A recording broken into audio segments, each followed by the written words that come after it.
Awareness. Kita akan belajar menjadi manusia di atas rata-rata bersama guru kita Bapak Nanang Kosim Yusuf Pak Nakoy langsung dari Rumah Kesadaran di Jakarta. Kita sama beliau. Assalamualaikum dan selamat pagi Pak Nakoy. Waalaikumsalam warahmatullahi wabarakatuh. Apa kabar Pak? Alhamdulillah, great Mas Santi. Oke. Baik, suaranya agak jauh ya. Baik Pak Nakoy, Ya. hari ini sangat luar biasa karena Semarang cerah. Beberapa pagi kemarin sempat mendung ya. Mudah-mudahan kecerahan ini akan terus membawa berkahan juga dalam seharian kita beraktivitas. Tentang fokus kepada kontribusi.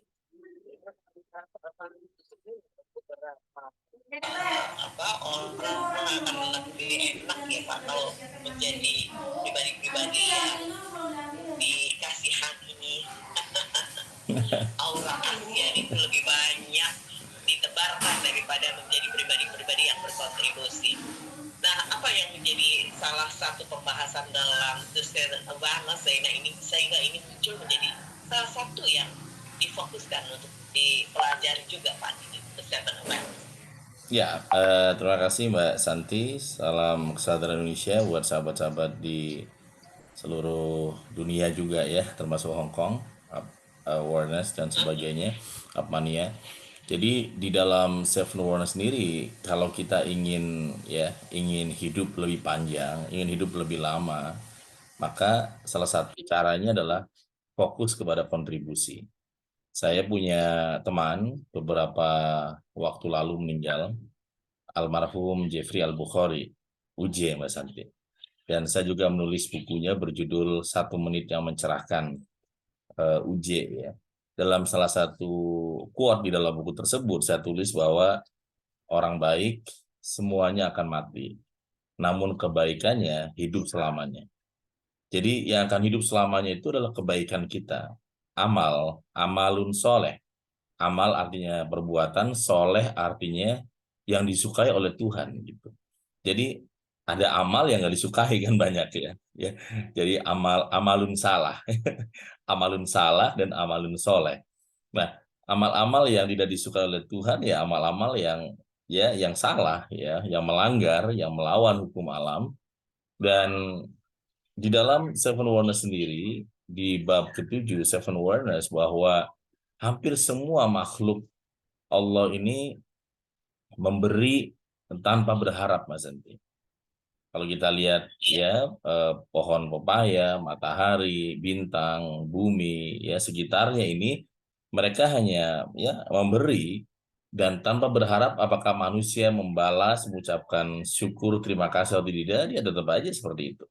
Tetapi manusia ini seringkali dia memberi dan berharap kembali gitu. Nah, inilah yang kemudian dilatih, dikondisikan, dipandu agar kemudian kita menyukai kontribusi dan naik ke satu level lagi, kontribusi kita pun tidak kemudian mengharapkan dibayar kembali ya atau dibalas kembali. Ini kalau sampai di level ini ya teman-teman yang great, maka akan jauh lebih positif, jauh lebih baik ya kehidupan kita gitu Mas Santi. Jadi fokus pada kontribusi, orang-orang selalu memberi, membantu orang lain, maka dia akan hidup lebih lama daripada usianya gitu Mas. Iya. Baik, Pak Oke, kita akan catatan saya adalah bagaimana fokus kepada kontribusi adalah memberi tak harap kembali. Begitu ya Pak, dan itu menjadi satu amalan soleh. Kita akan simak dulu satu ilustrasi dari Pak Nakoy, fokus kepada kontribusi.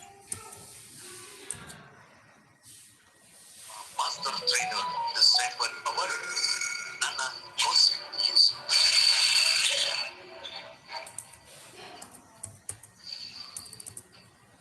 Fokus pada kontribusi.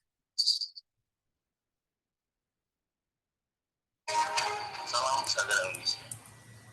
Kita sering mendengar dua istilah yang berbeda dan makna juga berbeda, tapi dua kalimat ini seringkali menjadi salah satu energi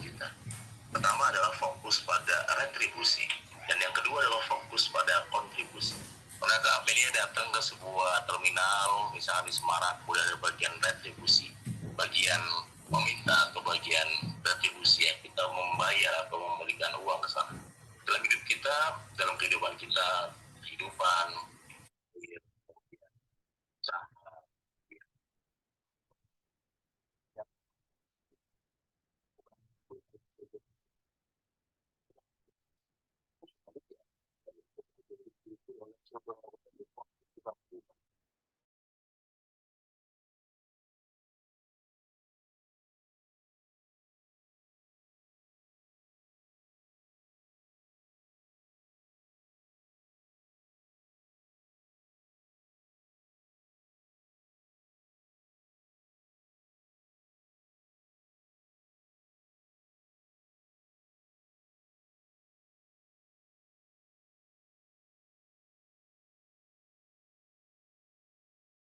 sebagai seorang yang sedang berjuang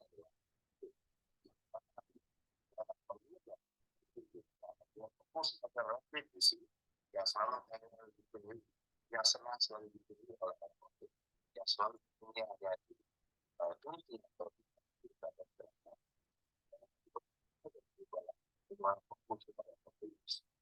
sebagai seorang siswa jadi harus ada kontribusikan pada harus ada pada seorang pegawai yang sudah bekerja lebih dari 10 kita bisa kontribusikan sebagai seorang profesional, sebagai seorang entrepreneur, apa yang bisa berikan kontribusikan kepada kehidupan kita. Apa yang kita berikan, apa yang kita lakukan pemberian tersebut ternyata memantul kepada kehidupan kita. Kita nggak pernah aneh, nggak pernah bingung ketika melihat dan tidak pernah kita temukan orang yang rajin memberi kemudian menjadi miskin atau menjadi sulit. Namun sebaliknya, mereka yang mau berbagi, mereka yang rajin berbagi kepada sesamanya, justru hidupnya semakin penuh kebahagiaan, semakin penuh dengan kesejahteraan dan penuh dengan cinta dan kasih sayang. Dan Indonesia.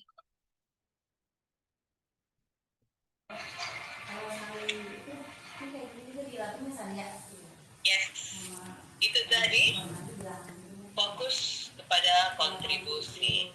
Dan ini ya Pak, banyak orang yang kalau di saat-saat banyak bantuan dari pemerintah mengaku tidak punya gitu ya, sehingga mendaftar menjadi keluarga yang miskin dan berhak mendapatkan bantuan. Di sisi lain, padahal belanjanya sampai ke Singapura dan lain sebagainya. Pak, ini bicara soal mindset sebetulnya ya, pola pikirnya. Ya, ya. Ada orang yang mau berbagi jika dia sudah kaya raya. Kalau masih dalam keadaan keterbatasan, mungkin dibalik juga. Aku sendiri juga masih butuh diimpakin gitu ya, daripada saya harus berimpak gitu ya. Ya, betul, betul. Memang itulah yang kemudian dilatih dalam program 21 hari di Nako Center kan.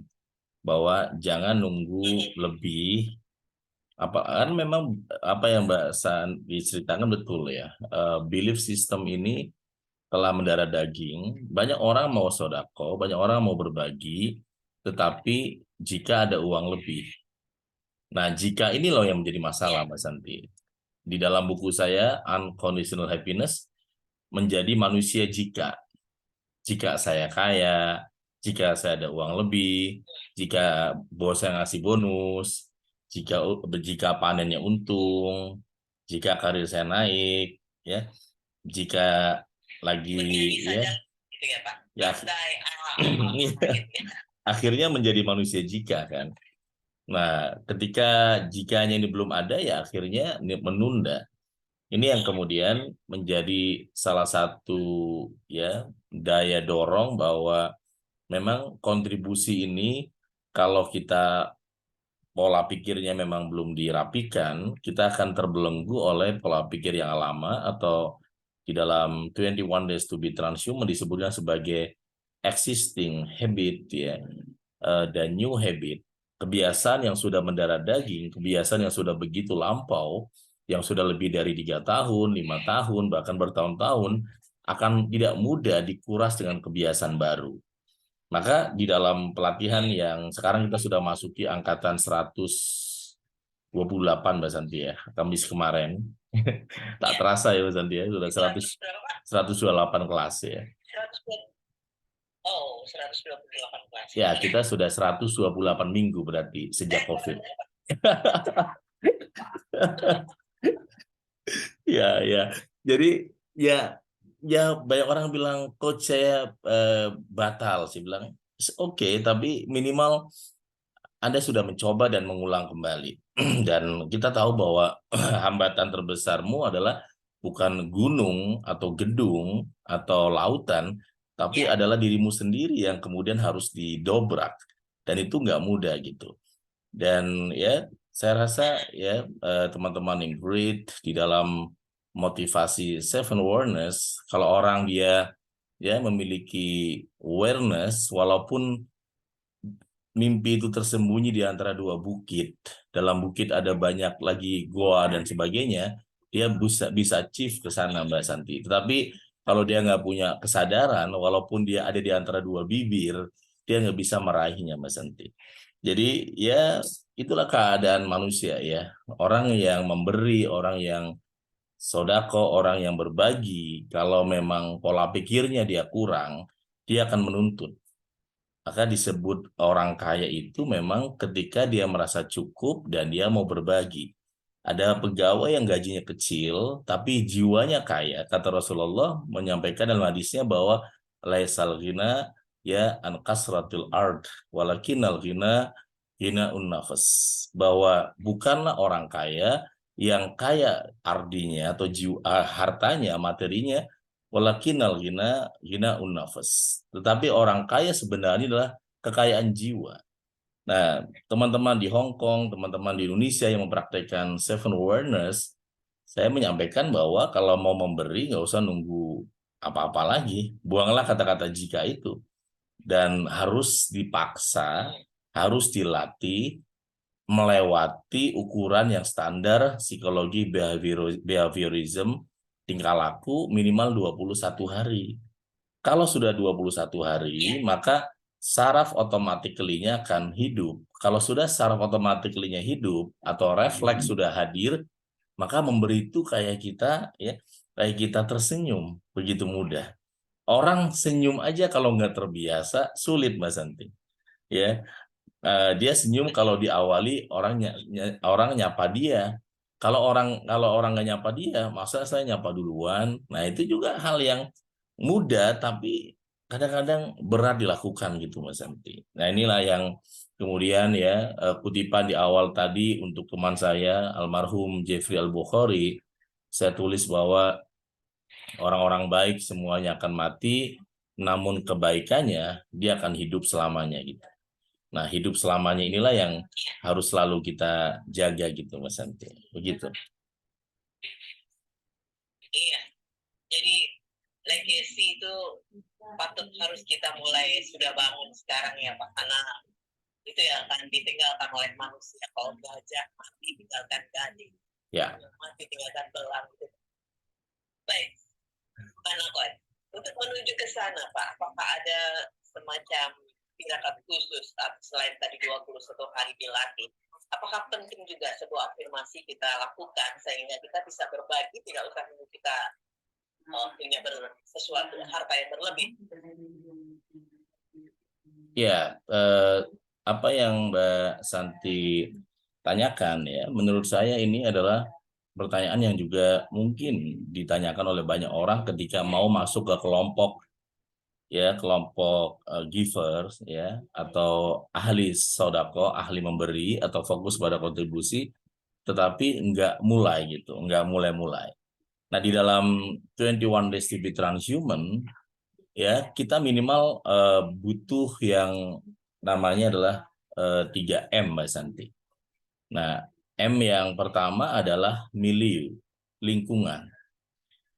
Jadi manusia ini kan memang makhluk sosial, makhluk yang nggak bisa sendiri. Maunya rame-rame, ngumpulnya bareng-bareng. Contoh aja, ya kadang-kadang saya ngisi capacity building atau kementerian, sudah disiapkan cottage peserta Mbak Santi. Ngumpulnya di mana? Ya di lobby itu. Ya, kalau sudah bisa pisahin ya, tetap aja pengennya bareng. Bahkan kalau ditanya peserta pengennya cottage atau hotel, kamar masing-masing tapi lobbynya besar. Pilihnya mana? Kamar aja, yang penting lobbynya besar biar nongkrong. Jadi memang manusia itu adalah makhluk sosial yang pengennya ngumpul dengan orang lain. Nah, ini sangat penting. Tinggal ngumpulnya kita ini ada nggak ya yang melahirkan pengaruh yang lebih positif dengan ngumpulnya kita dengan teman dan sebagainya. Saya ada ya grup misalkan Mbak Santi, yang grup ini atau eh, kelompok saya ini, kalau saya bertemu nggak nanya berapa anak atau berapa mobil ya, tapi yang ditanya adalah buku barunya apa gitu. Ya, jadi dia nanya selalu ke saya tahun ini buku barunya apa yang masuk Gramedia, Mas Nakoy gitu. Rata-rata ya memang guru-guru saya, senior saya. Nah, tapi ada juga kelompok, saya masuk ke grup Pondok Indah Chapter gitu, yang dia fokusnya bukan buku, fokusnya adalah memang ya liburan. Ya, minggu kita liburan bulan ini kemana? Eropa Timur kayak gitu loh. Bahasanya itu udah liburnya bukan Indonesia tapi Eropa Timur, naik Harley tapi sewa di sana dan sebagainya. Nah, walaupun saya nggak ngikut, hanya karena kebetulan saya menulis buku Pak Abbas Rizal Koto itu kan, dan dia punya grup itu dan saya diminta masuk ke grup itu sebagai ya salah satu members lah di situ. Hanya sering memantau bagaimana orang-orang yang pada saat lagi main golf yang dibahas tuh liburan gitu. Liburannya kita nanti di ya mana gitu Mas Adi. Kalau ya bahkan daerah-daerah yang namanya pun kita nggak familiar ya, Eropa Timur di sana, kemudian 1 bulan menghabiskan anggaran hampir 500 juta dan sebagainya yang kita kadang-kadang wow gitu ya. Tapi ya itu buat saya sebagai sebuah tanda atau ayat-ayat ya buat saya bahwa oke, ya, memang manusia itu kalau sukses, kalau kaya, harus bisa menikmati kekayaannya juga. Ya, salah satu orang bisa menikmati kekayaan, dia bisa sodako dengan kekayaannya, Mbak Santi. Jadi orang yang kaya tapi nggak bisa sedekah, nggak bisa memberi dengan kekayaannya, dia terkerangkeng oleh kekayaan tersebut. Ya, ada banyak orang kaya yang kemudian dia mengeluarkan juga sulit, berat. Kenapa? Karena di mata dia ini sayang, terlalu ini masih kurang, ini juga nanti kurang pas, ini buat bayar ini dan sebagainya dan sebagainya. Maka kalau kita lihat ya, ada kutipan dari Ali bin Abi Thalib bahwa orang yang pintar, orang yang cerdas, orang yang hebat ya, orang yang mengirimkan hartanya terlebih dahulu sebelum dia wafat. Nah, itu adalah orang-orang yang cerdas, Mas Santi. Jadi orang yang nggak cerdas, orang yang biasa, hartanya dikirimkan setelah dia wafat. Setelah dia wafat ya, tergantung yang ngurus. Nah, kalau yang ngurusnya nggak benar, berarti hartanya habis buat warisan. Tapi yang ngurusnya benar mungkin dikirim juga ke akhirat sana ya. Untuk bangun musola, bangun masjid, bangun rumah sakit, bangun anak yatim, dan sebagainya. Tetapi selagi kita masih hidup, maka kita yang punya kekuatan, kita mulai bagaimana kemudian punya kebiasaan memberi gitu. Baik memberi senyum, memberi uang, memberi ide, memberikan tenaga, memberikan pertolongan. Banyak konsep memberi. Di dalam buku Seven Wonders disampaikan bahwa kenapa kaki kita dua. Ternyata kenapa tangan kita dua? Karena satu tangan untuk menolong mengangkat dirimu sendiri, dan satu lagi untuk mengangkat orang lain, Mas Henry. Kenapa mata kita dua? Karena satu mata untuk melihat ke dalam diri dan satu mata melihat keluar diri kan gitu. Dan ini adalah ya dynamic interplay yang nggak bisa dipisah-pisahkan. Jadi betul nomor satu bagaimana cara ya biar kita bisa masuk ke dalam kelompok ya yang sudah driver atau sudah mengendalikan hidup kita, bukan jadi penumpang tapi kita adalah seorang driver. Kita akan mengemudikan mobil kita mau kemana ya, karena banyak orang hidupnya masih jadi penumpang ya. Saya kan masih karyawan coach, no ini bukan soal karyawan. Apakah mentalitas Anda seorang penumpang yang kemudian diatur oleh orang lain, atau Anda mengatur dirimu sendiri? Saya punya gaji 1 juta, saya mau setiap bulan 100.000 untuk menyumbang ya tetangga saya. Nah, itu contoh Anda seorang yang mungkin penghasilan kecil, tapi seorang driver Anda bisa mengatur. Baru kemudian 900.000 lah untuk kehidupan Anda yang mungkin serba kurang. Tapi kenyataannya, matematikanya nggak seperti itu. Kenyataannya nanti malah berlebih juga gitu. Jadi itu yang juga sangat penting. Yang kedua, pengaruh positif orang yang suka memberi itu adalah happiness, Mbak Santi. Dan dia percaya diri. Orang yang dikasih terus, lama-lama dia kurang percaya diri. Tapi orang yang rajin berbagi, PD-nya tuh tinggi. Rasa syukurnya tinggi, sehingga menjalani hidup dengan strong leadership gitu. Sementara mereka yang kemudian ya dia biasa diberi, akhirnya dia merasa kurang pede dan lama-lama dia memilih untuk biasa-biasa aja gitu, Mas. Iya. Jadi ini fokus pada kontribusi juga berlaku di semua hal ya Pak dalam lingkungan kehidupan kita, termasuk dalam sebuah perusahaan juga ya. Ya. Baik, Pak Nova, yang menarik nih Pak. Orang kadang-kadang melihat ukuran ya, tadi 2 mata untuk melihat diri kita ke dalam dan 1 untuk melihat orang keluar. Nah, pandangan ini Pak, ke dalam seperti apa yang mesti kita bisa refleksikan dan keluar seperti apa yang bisa kita aktualisasikan? Ya, memang apalagi menjelang akhir tahun ya. Saya juga minggu-minggu ini banyak ngisi evaluasi kinerja pegawai dan sebagainya. Kan hanya 2 tadi, melihat ke dalam yang disebut dengan introspection atau melihat keluar atau extrospection. Nah, melihat ke dalam ini lebih sulit ya. Kenapa sulit? Kalau memang gelap. Kayak Mbak Santi mencari barang di dalam rumah, mati lampu, ya gelap kan. Tapi kalau lampunya terang, ya gampang juga Mbak Santi. Jadi menyalakan lampu hidup kita dengan berkata jujur, menjalani kerjaan dengan baik, ya, dan tidak menyakiti orang lain, maka kita akan mudah menyalakan lampu dalam diri kita, dalam kinerja gitu. Tapi ketika kita menggelapkan lampu kita, anggaplah kasus seperti Pak VS, dia gelapkan lampunya, maka akhirnya semuanya berdampak gitu. Dia gelapkan di antara satu kebohongan dengan kebohongan yang berikutnya gitu. Nah, jadi memang melihat ke dalam tuh sulit kalau lampunya gelap, tapi mudah kalau terang. Seperti itu, Mbak Santi. Nah, setelah kita melakukan reflection ke dalam, maka yang sangat penting juga kita harus melihat dari luar tentang gambaran kita. Bagaimana caranya? Kita mesti ya out of the box, ya. Kita mesti melihat dari luar. Mbak Santi atau teman-teman Upmania ya.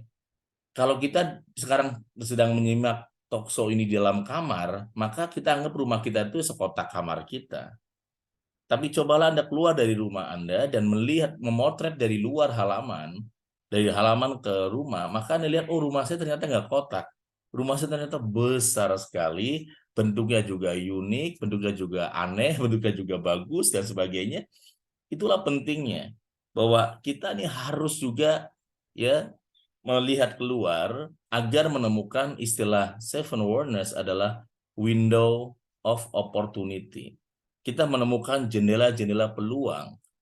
Karena kalau perusahaan-perusahaan dia sudah cukup tidak melihat keluar, dia akhirnya merasa nilainya 10, pada luar sana ada yang sudah nilainya 20 gitu Mas Santi. Akhirnya tertinggal. Maka pentingnya kita mendengar orang lain, menyimak orang lain, membaca kisah-kisah orang lain sukses, pentingnya kita bertemu dengan mereka dan kemudian berinteraksi. Oh, ternyata kecepatan kita masih di sini ya. Mereka sudah lari begitu cepat. Contohnya adalah ya waktu saya masih di sana di radio sebelumnya kan, ya perusahaan bernama Pertamina itu kurang besar apa Mas Santi? Ya kan? Kurang besar apa dan sebagainya. Tapi kemudian ketika ada Shell, Petronas dan Total, itu dia shock terapi bahwa wow, ternyata kinerja kita tuh masih harus lebih cepat karena sel sudah berapa langkah di depan. Mungkin teman-teman pernah ada ya, pernah mengalami ketika ke pom bensin waktu itu sangat kotor dan yang isi bensin pun auranya aura kasihan, sementara sel penuh dengan senyum dan menyapa dan sebagainya, dan itu menjadi kinerja. Loh, ternyata dia sudah kayak gitu, kok kita masih kayak gini aja gitu. Akhirnya itu memberikan motivasi gitu Mas Santi. Jadi kalau kita mau dapat ya, kalau kita ingin dapat motivasi, masuklah ke dalam. Kalau kita ingin mendapatkan inspirasi, larilah keluar gitu Mas Santi. Gitu Mas Santi. Oke, baik. Dan ini kalau kita bisa menerapkan dalam kehidupan sehari-hari, bagaimana menanamkan sebuah pola pikir fokus pada kontribusi. Tadi awal juga Pak Nakoy sudah mengingatkan bahwa ini akan memantul kepada kita, sehingga apa yang kita lakukan itu akan menjadi flashback yang sangat luar biasa ya Pak Nakoy ya. Ya. Dan happiness itu memang akarannya nggak bisa dikalkulasi dengan rumus matematika ya Pak ya. Ya, matematika dasar iya ya.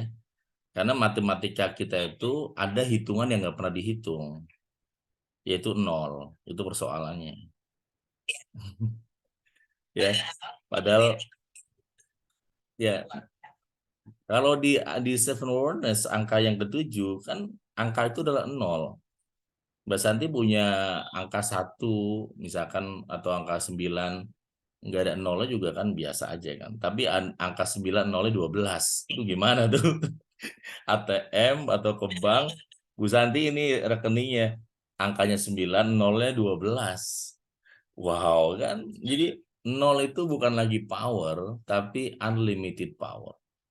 Nah, problem dari matematika dasar kita nggak pernah atau ya menghitung, termasuk kalau anak-anak kecil menghitung atau guru menghitung, jarang menghitung 0, pasti 1 sampai 9. Habis itu ya 0 itu anggapnya bukan angka ya, padahal 0 itu adalah power. Maka matematika manusia dengan matematika Tuhan itu ya pasti berbeda, karena matematika Tuhan memasukkan angka 0 dalam kehidupan, bahwa kalau kita sedang dizerokan, sedang dienolkan, disitulah kasih, disitulah cinta, disitulah kemudian momentum sedang disiapkan, disitulah kemudian jalan panjang sedang di-prepare. Kalau kita memiliki riadoh, kalau kita memiliki kesadaran penuh bahwa kita sedang dijatuhkan sebagai bentuk cintanya, gitu. Sehingga di dalam buku Seven Wonders bahwa ya satu-satunya kabar ketika Anda sedang dienolkan adalah naik. Hanya satu kata. Kalau Anda sedang dienolkan, tapi hati-hati ketika Anda sudah di atas puncak sukses, ketika sudah one and only, nggak ada satu orang pun yang bisa setara dengan Anda, nggak ada satu orang pun yang selevel dengan Anda adalah orang satu-satunya seseorang yang sangat paling berpengaruh, maka ya satu kata juga dalam Seven Wonders adalah turun. Nah, ketika turun itulah ya saya mengamati ya, apakah itu peradaban sebuah negara, bahkan artis, apakah ustadz, apakah apapun itu, kalau sudah nomor 1 dan gak ada yang selevel, maka siap-siap akan mengalami hukum alam yang berlaku kepada semua ya makhluk Tuhan gitu, yaitu turun. Kita sudah sangat muda, sangat ganteng, sangat cantik, usia sudah melampaui 50 tahun lebih, kemudian kita ingin tetap selalu muda terus, enggak, hukum alamnya ada akan turun. Tenaganya akan berkurang, mata juga mulai butuh kacamata, kemudian lari juga mulai ngos-ngosan, itu nggak bisa dilawan kan. Usia 70 tahun juga tetap ada. Mungkin ada orang tertentu ya, tapi rata-rata manusia ya dia akan turun gitu Mas Santi. Nah, bisnis juga sama. Jadi kalau kita sedang berjuang, sedang lagi 0, good news-nya adalah Anda sedang naik. Tinggal siap nggak didorong gitu. Karena banyak orang ini ya ibaratnya kayak mobil tenggelam, mau ditarik dari sungai, tapi dia terikat dengan kawat atau besi di bawah itu Mas Santi. Jadi nggak bisa ada yang narik satupun. Jadi hati-hati kalau Anda sedang terjatuh, mau ditarik tapi nggak bisa naik, cek ulang, bukan orang nggak mau nolong, bukan keluarga nggak mau nolong, bukan saudara nggak mau nolong, bukan bos nggak mau nolong, tapi jangan-jangan memang kita terikat ke dalam tambang atau kawat atau rantai yang kemudian kita pun nggak tahu bagaimana cara melepaskannya. Nah itu yang akhirnya merasa bahwa kita kayak sendirian gitu ya Mbak Santi. Padahal hampir semua manusia normal punya rasa empati dan simpati menolong orang-orang yang sedang sulit ya. Tapi kalau nggak berubah, bukan orang lain yang nggak membantu, jangan-jangan kita ya memang belum melepaskan rantai yang mengikat ke dalam dasar sungai tersebut, Mas Santi. Iya. Dan saya baru nyadar nih, kalau nol itu punya power, Pak. Angka berapapun dikalikan nol ya hasilnya nol. Oh, Pak, ya. Ya, betul. Iya dong. Jadi malah Apa yang mau disampaikan di akhir awareness kali ini lewat fokus kepada kontribusi, Pak? ya coba Anda makan ikan dan apakah dimakan semua? Enggak kan? Tetap aja harus Anda buang juga, minimal durinya. Bahkan di dalam agama Islam juga ya, tubuh kita pun harus ada kita potong. Laki-laki harus disunat. Ya, bahwa tubuh pun harus ada yang dikorbankan, dipotong. Apalagi hartamu, apalagi ya materimu. Badan kita pun kalau yang muslim, yang laki-laki harus disunat, dipotong. Apalagi rezeki kita, teman-teman hebat. Tinggal ya jangan nunggu waktunya siap, tinggal berlatihlah dalam 21 hari. Kalau bingung, tinggal cari di Instagram, di YouTube, di Google 21 Days to be Transhuman Nakon.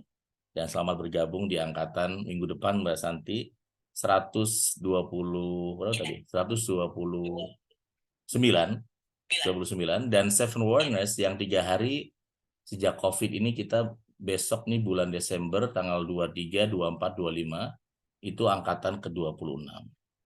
Jadi teman-teman yang memberikan komentar di Instagram saat ini pun teman-teman yang sedang berlatih, sebagian sudah berhasil dan terus berlatih kayak Mbak Joplo, dan sebagian masih terus ya up awareness seperti tema kita.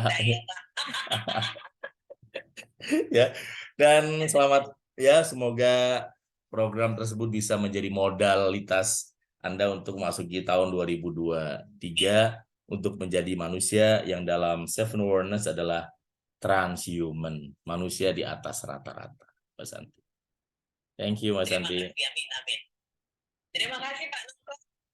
Jaga kesehatan juga dan salam untuk keluarga. Insya Allah kita ketemu lagi pekan depan dengan tema yang lain. Sampai ketemu Pak. Assalamualaikum warahmatullahi wabarakatuh. Waalaikumsalam warahmatullahi wabarakatuh. Terima kasih Mas Santi. Sama-sama Pak. Kita sudah belajar bersama dengan Bapak.